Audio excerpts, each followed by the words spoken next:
13 जनवरी 2025 में उत्तर प्रदेश के प्रयागराज में महाकुंभ मेले का शुभारंभ हो रहा है। इसमें 23 जनवरी को संतों द्वारा शाही स्नान होगा। शाही स्नान के बाद मकर संक्रांति से सभी लोग मेले में गंगा संगम त्रिवेणी स्थान पर स्नान करेंगे और पूरे देश दुनिया के संत महात्मा शाही स्नान में भाग लेंगे, अपने जीवन को धन्य बनाएंगे, भारतीय संस्कृति व भारतीय परंपरा को भी बनाए रखने का कार्य करेंगे। जब समुद्र का मंथन हुआ था तो उसमें ये कुंभ निकला था, अर्थात घड़ा निकला था। उस घड़े में अमृत को पाने के लिए देवताओं और दैत्यों में युद्ध हुआ था। अमृत पान करने के लिए इंद्र का पुत्र जयंत घड़े को लेकर के आसमान में उड़ गया था। राक्षसों से युद्ध होते होते उस घड़े से निकली अमृत की 4 बूंदें जो पृथ्वी पर गिरी थी। सर्वप्रथम पहली बूंद उत्तर प्रदेश के प्रयागराज में गिरी थी, जो गंगा यमुना सरस्वती के त्रिवेणी संगम पर गिरी थी। दूसरी बूंद उत्तराखंड के हरिद्वार में गंगा नदी पर गिरी थी, जो पूर्व में उत्तर प्रदेश का ही एक हिस्सा था। 2002 में उसे उत्तराखंड का हिस्सा दे दिया गया। उसके बाद में तीसरी बूंद उज्जैन क्षिप्रा नदी के तट पर गिरी थी और चौथी नासिक गोदावरी के तट पर गिरी थी। इन चारों स्थानों पर कुंभ मेला लगता है। 3 साल में भी कुंभ मेले का आयोजन हो जाता है। हर छठे साल में अर्ध कुंभ मेले का आयोजन होता है और 12 वर्ष में कुंभ मेले का आयोजन होता है। 144 वर्ष में महाकुंभ मेले का आयोजन होता है। पौराणिक कथाओं के अनुसार ऐसा माना जाता है कि 12 वर्ष के समय के बराबर देवताओं में एक दिन का समय, एक दिन का दिन माना जाता है। कुंभ मेले का आयोजन गुरु शंकराचार्य और समुद्र मंथन से प्रारंभ हुआ है, ऐसा लोगों का मानना है, ऐसा इतिहासकारों ने लिखा है। इन पवित्र नदियों में कुंभ के मेले पर स्नान करके अपने मन और तन को पवित्र बनाते हैं। साथ ही साथ पवित्र निर्मल जल में डुबकी लगाने से पूर्व के हमारे पाप भी मुच्छित हो जाते हैं और नया कुछ गलत न करने, गंदी आदतों का त्याग करना, अपने किए गए कार्यों का पश्चाताप करना, गंगा में सच्चे मन और श्रद्धा से डुबकी लगाना, अपने मन को निर्मल बनाना, अपने नए कार्यों को, पवित्र कर्मों को करने की योजना बनाना, यदि इस तरह से करते हैं तो आपको पुण्य की प्राप्ति होती है। जाने अनजाने में जो आपसे पूर्व में ऐसे कोई कार्य किए हैं, इस माघ के महीने में गंगा में स्नान करके आप अपने भूलवश हुए बुरे कार्यों का पश्चाताप भी कर सकते हैं। उस पश्चाताप करने से आपके पाप कर नष्ट हो जाते हैं और आगे से आपका मन, आपका तन और आपका भाग्य निर्मल हो जाता है। ऐसा वेदों और शास्त्रों में लिखा है, ऐसा पौराणिक कथाओं में लिखा है। और मैं तो ये कहना चाहूँगा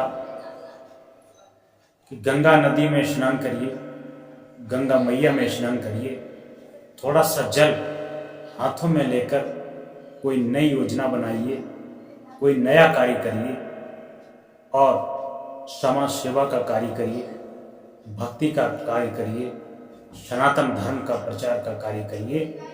और आपके द्वारा जाने अनजाने में जो धोखे से बुरे कार्य हो गए हों, जो असंवैधानिक हों, जो अनैतिक हों, उसके बारे में पश्चाताप करिए और अपने आप को सुधारिए कि भविष्य में इस तरह का कोई कार्य नहीं करेंगे जो समाज हित में होगा, जो राष्ट्र हित में होगा, जो देश हित में होगा, जो मानव हित में होगा, जो संत हित में होगा, वही कार्य करेंगे। तब आपको गंगा में स्नान करने का पूर्ण पुण्य प्राप्त होगा। और इस समय सर्दी चरम सीमा पर है, सर्दी का भी विशेष ध्यान रखिए। स्नान करिए, बढ़िया से वस्त्र पहनिए, गर्म वस्त्र पहनिए, शरीर को सर्दी में यूं ही ना छोड़ें, क्योंकि सर्दी लगने से आपका स्वास्थ्य बिगड़ सकता है, आपको परेशानी हो सकती है। तो कृपया सावधानी पूर्वक स्नान करें और गंगा मैया का आशीर्वाद लें। और साथ में दूसरी बात और बताना चाहूँगा कि भारत सरकार द्वारा, उत्तर प्रदेश सरकार द्वारा स्वच्छता पखवाड़ा भी चल रहा है। भारत को साफ सुथरा करने के लिए स्वच्छ भारत मिशन भी चल रहा है।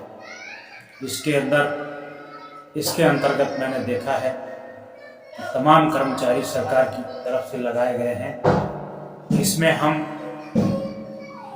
मनुष्यों की, भक्तों की, श्रद्धालुओं की जिम्मेदारी बनती है कि कम से कम मेरे द्वारा जो कचरा फैलाया जा रहा है उसका सही ढंग से निस्तारण हो। अपने गीले कचरे को हरे डिब्बे में डालें और सूखे कचरे को नीले डब्बे में डालें। गंदगी ना करें, ना गंदगी करने दें।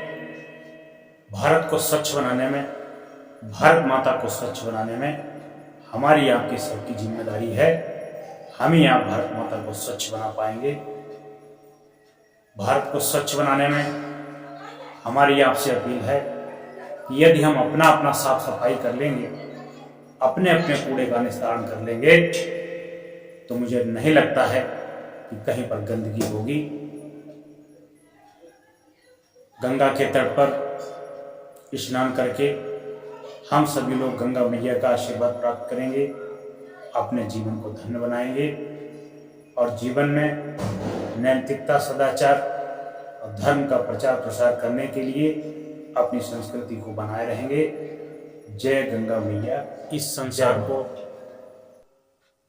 इस विश्व को मंगलमय बनाने वाले समस्त संत महात्मा, समस्त विद्वान, समस्त ऋषि मुनि, महान संत, संत कबीर, भगवान बुद्ध, स्वामी विवेकानंद के चरणों में नमन और वंदन करता हूँ। उनके चरणों का आशीर्वाद प्राप्त करके अपने प्रवचन को आगे बढ़ाता हूँ कि इस संसार में धर्म के नाम पर इतना पाखंड हो रहा है, जिसको देख करके हृदय और आत्मा दोनों कांप जाते हैं। ईश्वर पर विश्वास नहीं है, शास्त्रों का ज्ञान नहीं है, ऋषियों मुनियों की सत्ता नहीं है, उनकी कोई मानने को तैयार भी नहीं है, जिस कारण से अज्ञानता से मनुष्य नाना प्रकार के दुख संसार में भोगता रहता है और उससे पीड़ा होती रहती है।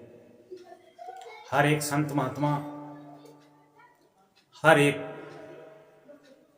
अपने स्तर से समाज का कल्याण, आत्मा का कल्याण और मुक्ति का मार्ग बताता है। घुमा फिरा करके सब वहीं पर आते हैं कि शरीर को, इस आत्मा को किस प्रकार मुक्ति मिले, किस प्रकार इस जीव का कल्याण हो।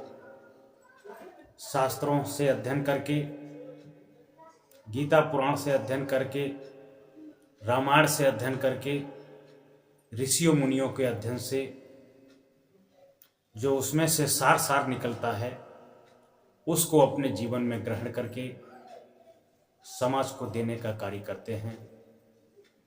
ऐसे संत महात्मा महान होते हैं जो हमारे जीवन के अंधकार को निकालकर प्रकाशमय कर दें और पूरा जीवन प्रकाशमय कर दें।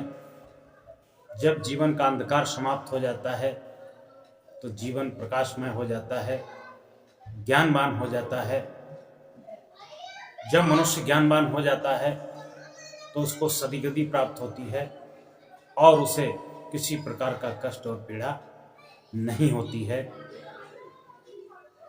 संत वही है, महात्मा भी वही है जो पक्का ब्रह्मचारी हो, त्यागी हो, मोह माया से दूर हो, किसी प्रकार का भ्रम समाज में जागृत ना करे और भ्रमों को तोड़ने का काम करे।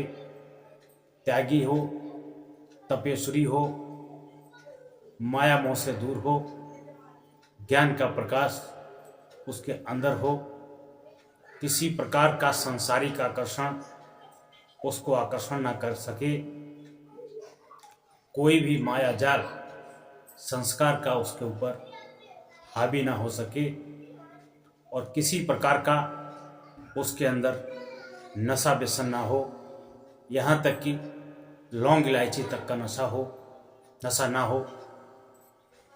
3 संतों का मैं दर्शन किया हूँ जिनके अंदर ये सभी प्रकार के गुण विद्यमान हैं और वह वास्तव में संत ही नहीं, संत के रूप में साक्षात्कार ईश्वर का रूप हैं। नंबर 1 पर स्वामी प्रेमानंद महाराज जी, नंबर 2 पर वर्तमान में असंग देव साहब जी जो संत कबीर के बहुत बड़े अनुयायी हैं, और तीसरे नंबर पर बाबा जय गुरुदेव का कारवां, भक्ति का कारवां आगे बढ़ाने वाले वे भी संत महान हैं। 3 संतों को मैं जानता हूँ जिन्होंने अपना जीवन समाज सेवा के लिए, देश सेवा के लिए, मानव कल्याण के लिए समर्पित किया है। मैं उन तीनों संत महात्माओं के चरणों में नमन करता हूँ और उनका आशीर्वाद प्राप्त करता हूँ कि आपकी कृपा सदैव बनी रहे। धर्म के नाम पर पाखंड ऐसे होता है जैसे वर्तमान में महाप्रयाग कुंभ का मेला चल रहा है, वहाँ पर नाना प्रकार के साधु संत जाते हैं। साधु संत की परिभाषा मैं अभी आपको पूर्व में ही बता चुका हूँ, बताने की आवश्यकता नहीं है। और अभी मैं उन साधु सन्यासियों की बात करता हूँ जो साधु संत के नाम पर, वो बात मैं कहना नहीं चाहता हूँ, आप खुद समझ लीजिए। मेले में देखने में आता है कि जटाधारी बाबा, चिमटा वाला बाबा, सांप वाला बाबा, बिच्छू वाला बाबा, अवघड़ बाबा, मरघट वाला बाबा, नांगा बाबा, अघोरी बाबा, और तो हद जग हो गई। नांगा बाबा तो नांगा बाबा ही हैं, साथ में महिलाएं भी नांगा बाबा हैं। ये ईश्वर का दिया हुआ शरीर मानवीय मर्यादाओं से ढक कर के रखिए। तुम शुद्ध बुद्ध आत्मा हो, स्वरूप हो, चैतन्य हो, इसको पहचानो कि मैं कौन हूँ। तुम साक्षात्कार ईश्वर का अंश हो। ईश्वर का अंश रूपी परमात्मा तुम्हारे अंदर इस तन रूपी शरीर में विद्यमान है। इसको साफ स्वच्छ रखो, इसको पवित्र रखो, इसको साफ सुथरे कपड़े पहनाओ, इस शरीर से साफ शुद्ध आचरण करो, इस शरीर को मानव कल्याण के लिए लगाओ, परोपकार के लिए लगाओ, शिक्षा और ज्ञान में प्रवाहित करने के लिए लगाओ। तुम इस पर राख लगाते हो, नंगा करते हो, नंगा नाश करते हो। और बहुत से संत महात्माओं की मार काट को भी मैंने देखा है। जो संत होगा वो झगड़ा नहीं करेगा, कहते हैं कि वो झूठा महात्मा है इसलिए उसकी पिटाई कर दी। अरे वो झूठा है, तुम तो शुद्ध हो। जिसके अंदर दया और करुणा नहीं है वो संत नहीं हो सकता है, वो किसी के साथ मारपीट नहीं कर सकता है। अगर वो ढोंगी पाखंडी है तो उसको बिठा के समझाओ, उसको ज्ञान दो। हो सकता तुम्हारे ज्ञान से वो सुधर जाए, और ना सुधरो तो तुम्हारे पास से क्या जाता है, तुम्हारा समझाने का कार्य है। मारपीट करने से तुम्हारी अपनी छवि धूमिल होती है। वास्तव में मारपीट वही करते हैं जिनके अंदर दया और करुणा नहीं होती है, उनके अंदर कोई भगवत लक्षण नहीं होता है। एक चोर को भी बिठा करके समझाया जाए कि चोरी करने से क्या होता है और तुम अच्छे अच्छे कार्य कर सकते हो, तो चोर भी सुधर सकता है। बाबाओं में मारकाट मची है, बाबाओं में लड़ाई झगड़ा मचा है, बाबाओं में पंथवाद मचा हुआ है। यह बात बाबाओं के लिए, संत समाज के लिए शोभनीय नहीं है। इसीलिए कुछ ऐसे गुस्सेबाज अज्ञानी लोगों ने बाबाओं के नाम पर धब्बा बना दिया है। गंगा स्नान के लिए जाने के लिए मैं इसका खंडन नहीं करता हूँ। पवित्र नदियों में जाइए, स्नान करिए। श्रद्धा भाव से किया गया स्नान मन को निर्मल करता है, और मन को शांत और निर्मल बनाने के लिए सच्ची श्रद्धा, ईश्वर की भक्ति होनी चाहिए, तभी आपको पुण्य मिलेगा। अगर श्रद्धा नहीं है, भक्ति नहीं है, खाली ढोंग पाखंड आडंबर करने के लिए जाते हो, वहाँ पर वीडियो बनाने के लिए जाते हो, रील बनाने के लिए जाते हो, तो तुम नाटकीय कृत्य के अलावा और कुछ नहीं करते हो, कुछ नहीं करते हो। संत कबीर का एक प्रसिद्ध दोहा है, मलमल धोए शरीर को, धोयन मन का मैल, ना नहाए गंगा गोमती, रहे बैल के बैल। गंगा गोमती में, यमुना में, क्षिप्रा में, त्रिवेणी संगम में इस शरीर को, इस तन को, मलमल को धोने से, इस शरीर को साफ करने से आप साफ स्वच्छ नहीं होते हैं। जिस दिन आपका मन साफ हो जाएगा, निर्मल हो जाएगा, उसी दिन आपको शांति मिलेगी, उसी दिन आपको सुख मिलेगा, उसी दिन आप सांसारिक सुखों से तृप्त हो जाएंगे। जब तक मन साफ नहीं होगा, निर्मल नहीं होगा, गंगा यमुना गोदावरी कावेरी सरजू चाहे जहाँ आप नहाओ, आप बैल के बैल ही रहोगे, मूर्ख के मूर्ख ही रहोगे। सभी भक्तों का, सभी जनमानस का कल्याण हो। आप सभी को ईश्वर और गुरुदेव की कृपा बरसती रहे, बरसती रहे। जय गंगा मैया, जय श्री राम।